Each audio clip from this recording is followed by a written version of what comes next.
Hello and welcome to Soccer Talk with Mumini Alao. My name is Tunde Koiki, your anchor. I'm not Mumini Alao, he's right here beside me, and together we'll be looking at all the major issues that have occurred in Nigerian, continental and global football over the past few hours. Thank you so much for joining us, Mumini.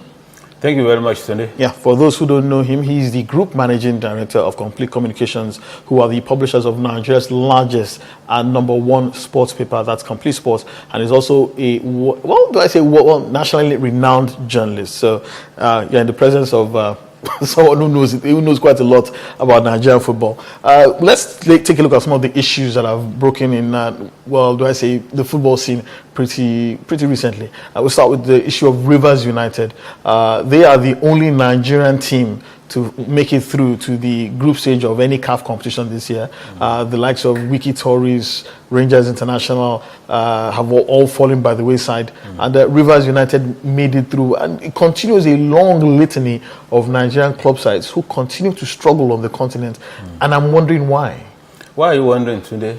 Well, it's, Even your national team, the Super Eagles, they have not qualified for the last 2 Africa Cup of Nations. True, yes. So that just tells you that a lot has gone wrong with Nigerian football as far as the African continent is concerned. I mean, there used to be a time when the Super Eagles, the minimum they would get at the Nations Cup was the semi-finals. And I think there was a point we started saying they were bronze medal specialists, yes. Because they were winning bronze medals year after year. But in the last 2 tournaments, we didn't qualify at all. So I think if the national team cannot qualify for the African Nations Cup, then you shouldn't be too surprised if the club sides cannot also go beyond the preliminary stages and the club competitions. I think it just tells you that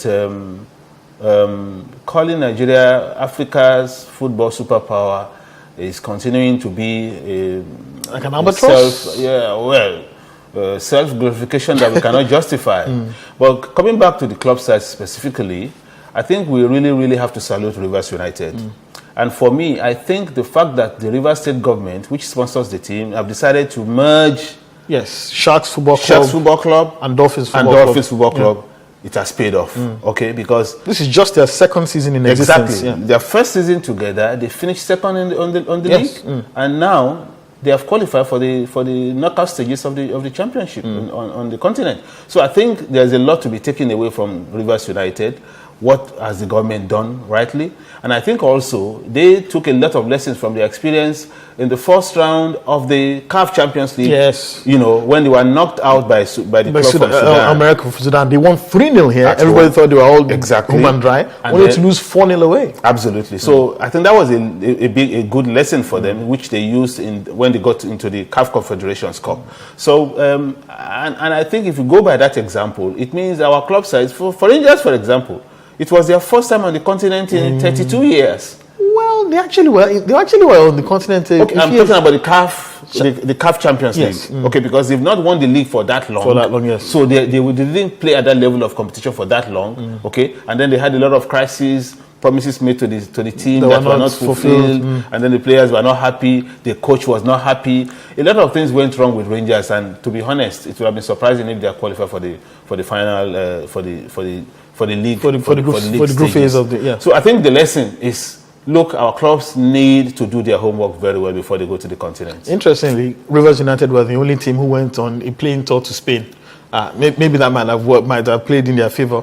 But I would think that might have helped the players psychologically. I think, because a lot of Nigerian players, they still appreciate when they have opportunity of traveling out of Africa. That could fire them up. Quick question: should a state government like Abia State government take a cue from the River State government, merging 2 clubs together? Should Abia State government think of merging probably Enyimba and Abia Warriors?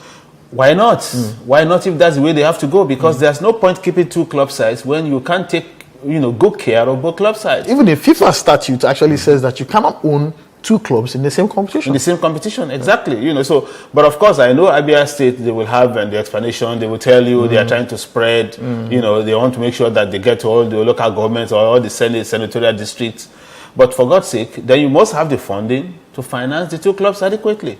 Let's move on to another very pressing issue in Nigeria football. There's so much rumor right now. It's not been confirmed, but we hear that primary broadcaster of the Nigeria Professional Football League, Super Sports of South Africa, are relinquishing the broadcast of the Nigerian Professional Football League.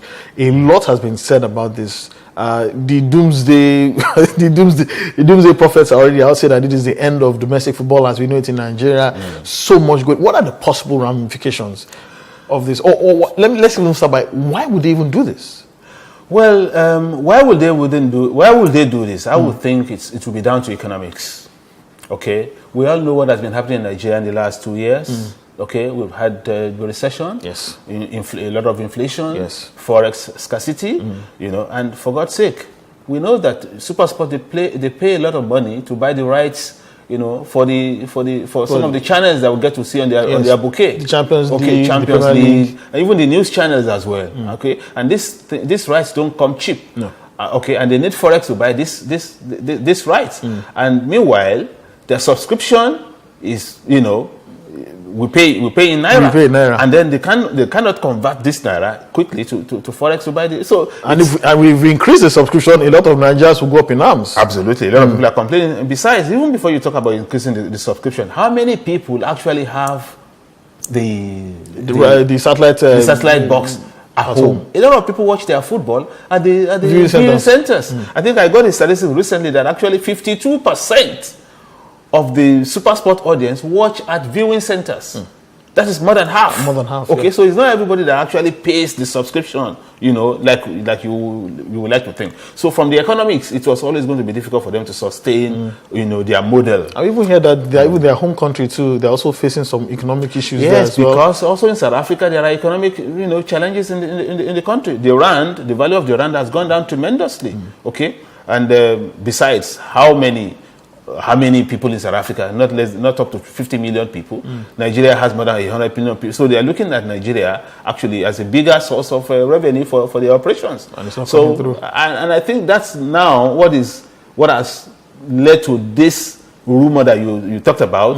Okay, about them pulling out of the coverage of the Nigerian Football League. And if that happens, Tunde, I think it will take Nigerian football back 10, 20 years. And that is the figure everybody is banning about, 10, 20 years. Why is this so? One of the few things. Because that's how long we've been playing the so-called professional football, even longer. I think professional football started in Nigeria in 1990. 1990, officially 1990. Okay, so it's actually more than 20 years. So I think we're just using 20 years just as an expression, if you ask me.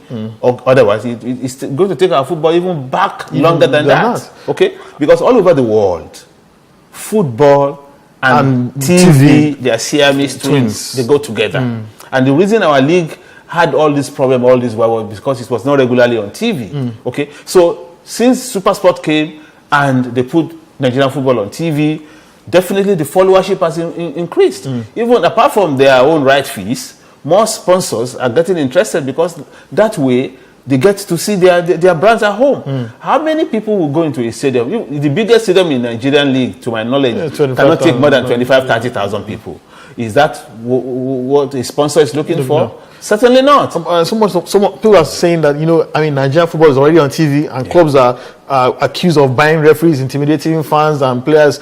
Imagine if you take it off TV, we go back to the dark ages all over again. Absolutely, absolutely. So we have to find a solution to this. Can possibly maybe I would think the league management committee will have to. They may have to back down on some of the conditions in the original contract with SuperSport.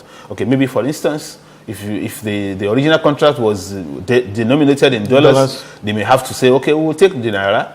And if it's also going to come for less, they should take it until the economy improves, then they can ask for more. So, but whatever the LMC have to do, I think they should do it to keep the league on TV. Well, I think you have said everything that you want to know about all these issues. Thank you so much for joining us. This has been Soccer Talk with Mumini Alao. My name is Tunde Koiki. See you next time.